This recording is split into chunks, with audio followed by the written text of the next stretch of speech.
Okay, fun fact. I was not going to shoot this video because my nails look hideous, so go ahead and get a look. They're terrible.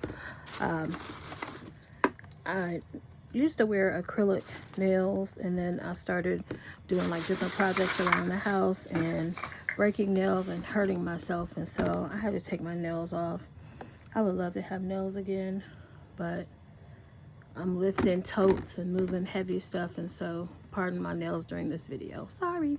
Okay. So if you're looking at this, you know what you're looking at. You're looking at Bath and Body Works. And that's one of the things that I do. I sell Bath and Body Works. Resale at a profit. Very hard to find items, your unicorns, things that just don't seem to be in existence. And if they are, they're in very short supply. So this is one that is selling pretty good. On occasion, I'll have an item that I will, I'll list someplace. I use different selling platforms. I won't say their names, but I do use different selling platforms. And what I found is that people are slick, okay? I had these 3 items they're all very hard to find items, right? And I was just trying to sell stuff. I hadn't put a lot of, I don't want to say I didn't put a lot of thought. I didn't do a lot of research, to be honest. I didn't. I just stuck some stuff up there, put a price on it, because I knew it was very hard to find, but I didn't research specifics, right? So I put them in a bundle, and I was bundling these for like $90, all 3. Now, I guarantee you the person who reached out knew what she was looking at. And so then she starts chumping me, and then she starts asking me, can I take these 2 away and just sell her this one? Which meant I was going to have to go down pretty low, right? You split them up, people think, oh, well, let's just divide the price by 3. Oh, okay, well, maybe $30. So what she really did was she put me, she put me in a space of go do some research. Why does she want this one only? Because this one was the hot one. This vanilla birch was really the hot one, right? So, oh yeah, I've been testing polish, so there's that. And so when I did my research, what I learned was this one alone was selling on eBay for $114. This one has a value, if you can pull it off, of anywhere from on the high end $85 to $55. And this one is $85. So guess who split her bundle up? Redid photographs. I take picture of the barcode for authenticity, because believe it or not, people will knock off a Bath and Body Works fragrance. They will, because they are actually quite valuable. So yeah, so I'm doing that. Here's another one. Very hard. It's a hard to find fragrance. Midnight Peony. Not bad. That's that. I would have thought that one was hard to find. This one isn't, but I just think it's a pretty bottle. Now, these are discontinued or retired scents, but some sell for more than others. And I would encourage you, like, if you have scents that you're not using, sell them, because a lot of times they're worth something. And even if the bottle isn't full, like this bottle here, you can see this is a 40% bottle. That's what I'm listing it as, 40%. But this bottle at 40% is still worth $55 or higher, depending on if the person is willing to pay it. My father always used to say things are worth what people are willing to pay, and that is so true. This Midnight Peony, where did it go? I'll just stuck it back down in there. This, I've already sold one of these for $65. Well, no, actually it was a bundle, and it was like $115 for this, and I forget the other one. Might have been a Cactus Blossom, but Cactus Blossom, I've seen Cactus Blossom sell for $100 by itself. So either that person really likes the fragrances, or that person, the picture was a guy, he may have taken that bundle, split it down himself, made himself a profit. Because a lot of times people will hire people to procure fragrances for them. So he may have already had a buyer who wanted the fragrance. He'll split it down. He'll make a profit. I don't care because I already made my profit, so everybody's happy, right? This is another one that is hard to find.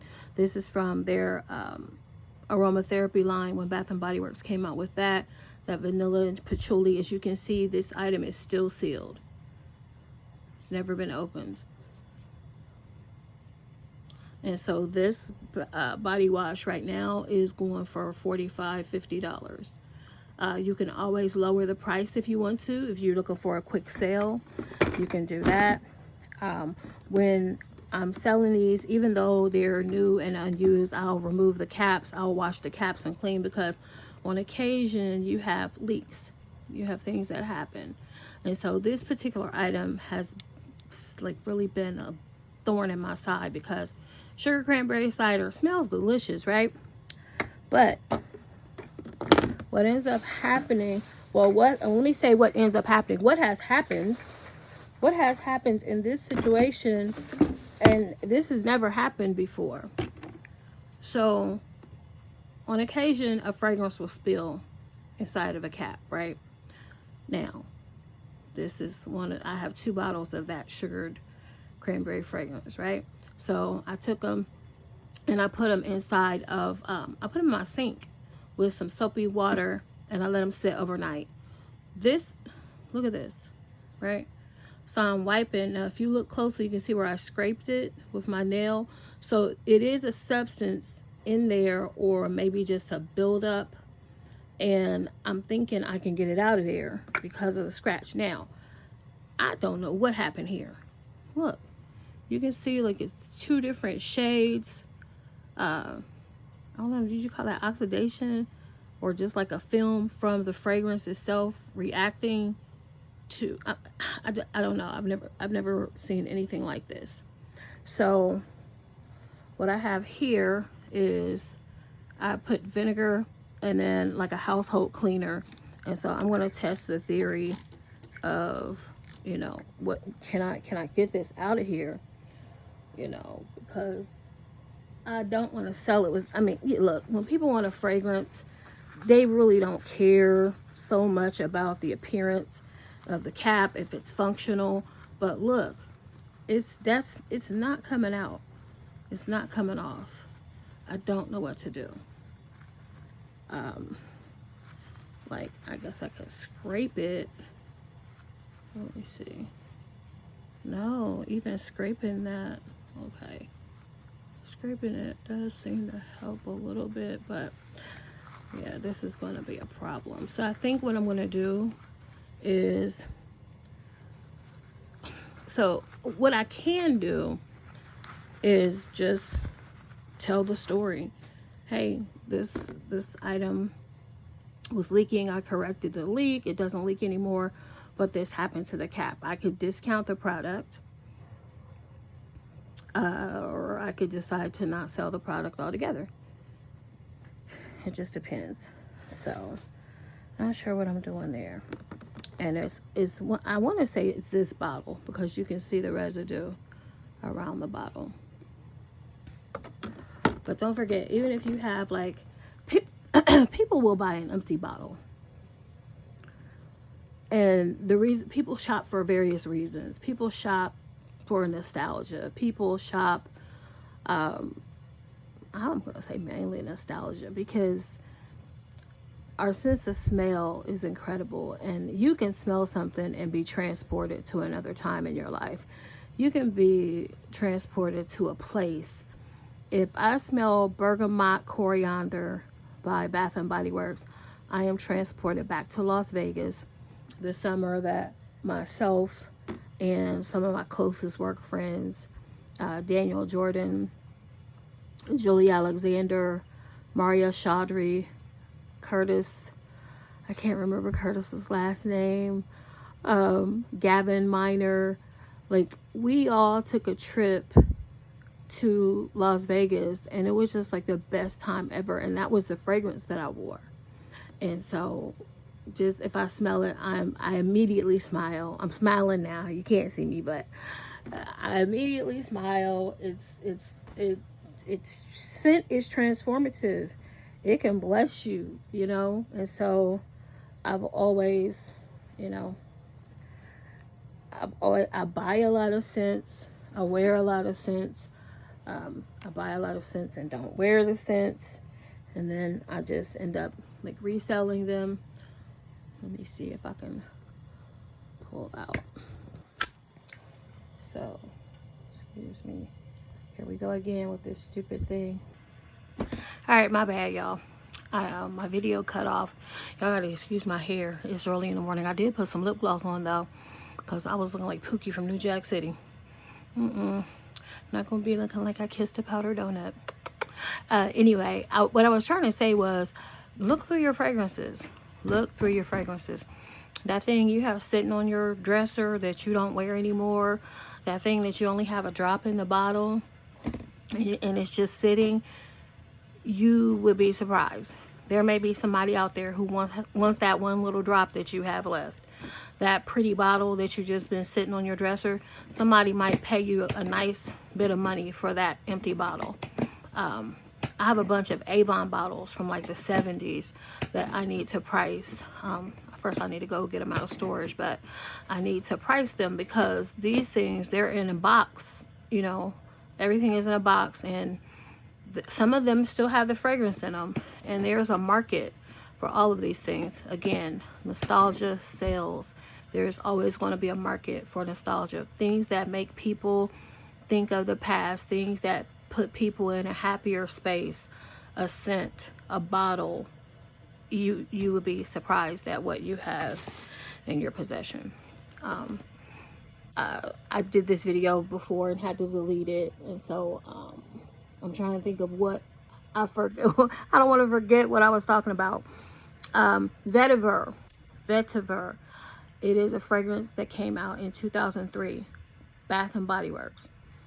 I have a full bottle, I have a partial bottle. Those bottles sell upwards of $500. I've got to find that fragrance. One of the hazards of dealing with this, though, you know, selling this type of item is, like I showed you in the video, leaks. When you have a lot of products, and for the longest, I've stored my stuff in drawers, in totes, because I've just gone to so many sales, and it wasn't even about reselling for me necessarily then. It was about the potential. There's always been a buy and hold thought behind it, but I wasn't as careful as I should have been. I should have been much more careful in the way I stored my products. And so as a result of my lack of care, I've had priceless things get damaged. That vanilla birch, this vanilla birch that I showed you, this isn't used. This is from a spill in a drawer. It was up against another bottle, I'm sure. And so what this does is kind of like a snowball effect, because once you have this bottle spill, well, guess what? Now it's spilling on other items. So those are items that I'm either not going to sell and I'm just going to keep them for myself, or I'm going to have to discount them extremely because if the bottles are damaged, you know what I'm saying? If I don't catch it in time, wipe them down, make sure the bottles look good, now I got a mess. And so this is worth $100 plus if it's full.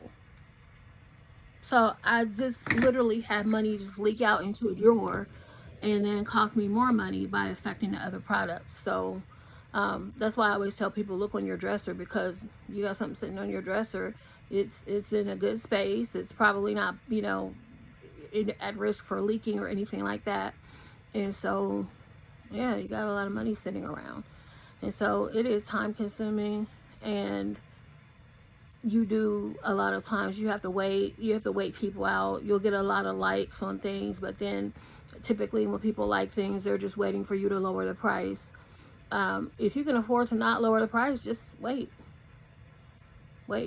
Change your prices around.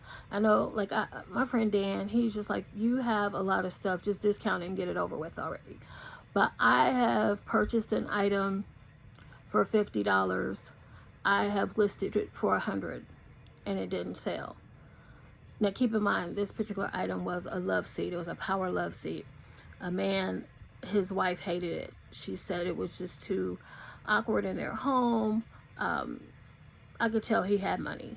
and he just wanted it gone. Say less, no problem. We came and I got it. It was heavy as heck, but he sold it to me for $50, right? I looked it up. This thing is worth $7.99. So now my husband is like, oh my God, where are you going to put it? We just had it sitting in the front room forever. So I priced it at $100 because I'm like, I don't want to hear his mouth. Let me just get it out of here. I'm going to double my money, and you know, let's just be done with it, right? It didn't sell. So I priced it for $250. Whoever purchases it, they're still getting a deal because it's $7.99, you know, and this is a used item, but it's a power love seat, leather, comfy as heck. So it sold for $250. Now it could have sold at $100, but I got myself another $150. So my profit, $150. I was only going to make a $50 profit. And so I alter my prices as well, because a lot of times you just have to have the right person see the item. That's it. So I fluctuate my prices. I will raise my prices. I will lower my prices. And that also, to me, if you have people and you're on one of the selling platforms, a lot of times that'll light a fire under their butt, because if they see an item, like say they looked at like one of my Coach wallets and I had it priced at $40. Well, now, you know, people are liking it. So I start digging around for the pricing and I see this thing has sold for $80. So I'm chumping myself. So now I raise it to $60. I'm still taking 20 off of the highest price, but now these people are like, oh God, she raised the price. You know, so now whatever they offer is going to be more than what I was asking for before. I'm still going to make my profit, and they're still getting a deal because I'm still less than the $80 price point that's out there. So fluctuate your prices, do your research, make sure you're not chumping yourself. Don't be like me. Store your products well. And also, when you ship, if you're on a third-party selling platform, if you're selling from yourself, because I have a website of my own, youshoptoomuch.com. I really need to do a better job of like plugging my own stuff. But yeah, youshoptoomuch.com. Make sure you are offering a quality product. Make sure your bottles are clean. Make sure your caps are clean, as you've seen in my video. Make sure your packaging is good. I received some packages that I was scared to open. Like, the packages just look so nasty. And this is from third-party sellers, like a platform. Not third-party sellers, but this is from like a selling platform. I'll just name all of them. Mercari, eBay, whatnot. Take care of your packaging. I'm a package snob. If I get something, even from a major retailer, like, I want my stuff to be nice. You know what I'm saying? I want it to have a little foo-foo package. Give me some tissue paper, some bubble wrap, put a thank you card in there. Like, you want to create a memorable experience, because a lot of times people are buying an experience. They're not just buying a product, they're buying an experience. So if you give them a thank you card, if you throw an extra gift in there, if you make sure that the package is nice, a lot of times that will guarantee that they're going to shop with you again. A lot of times it doesn't. But cards and stuff like that are so cheap. A sticker on a package is cheap. You can't, presentation is everything. I remember a story where Bill Cosby on a Cosby show was talking about how Vanessa brought Dabney's Bricky home. And he said you could get someone a diamond ring, but if you put it on a garbage can lid and serve it to them, that's the part they're going to remember. You know what I'm saying? So make sure you use nice, clean packaging. Even if you have to use boxes, because I am the queen of recycling packages, but I'm going to put stickers on the outside. I'm going to make sure that it's bubble wrapped properly. If I'm selling you a fragrance, I'm going to use a small piece of like the Scotch tape, you know, the kind you use on a Christmas package, the what do they call it, satin. I'm not going to use necessarily the thick tape, because I don't want them to have a gummy lid. I'm going to secure it. Then I'm going to secure it with foam. I'm going to use bubble wrap. I'm going to make sure you're not going to get an open package from me. You're not going to get a leak, because now you lose the sale. You lose all that packaging you use. You lose your bubble wrap. You lose money. Money, and that's the name of the game. You're trying to make money. You know what I'm saying? So create a memorable experience. Make sure your stuff is on point. And if you want to do this, you can start with stuff you have around your home, stuff that you're just not using. You have a lot of money around you.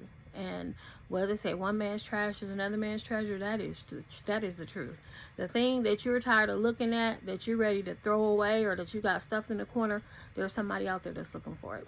So I hope this helps. I will talk to y'all later. Bye.